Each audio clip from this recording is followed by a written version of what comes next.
এতদিন আপনারা শুধু আমাকেই দেখেছেন যে আমি কোনো কিছু আনবক্স করছি আর খুব এক্সাইটেড হয়ে।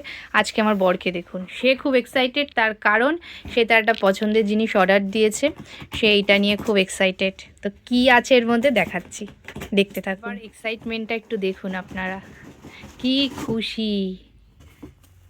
কবে থেকে আমাকে বলে যাচ্ছে আমি একটা নেবো, আমি একটা নেবো। আমি যে ঠিক আছে নিও। তো তুমিই বলো যে তুমি কি নিয়েছো,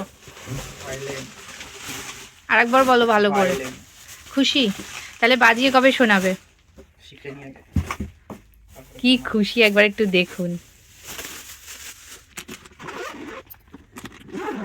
কি খুশি। বাহ, কি সুন্দর হয়েছে গো, দারুণ হয়েছে। হ্যাঁ, খুব ভালো। এই দেখুন, খুব সুন্দর হয়েছে। আমি সত্যি কথা বলতে কি, আপনারা বলবেন যে আপনাকে কি সবই না জানিয়ে সারপ্রাইজ দেয়, এটা একদম সত্যি। এই যে অর্ডার দিয়েছে আমি কিচ্ছু জানি না, আজকে আসলো তাই আমি এখন দেখতে পাচ্ছি। সত্যি খুব ভালো হয়েছে।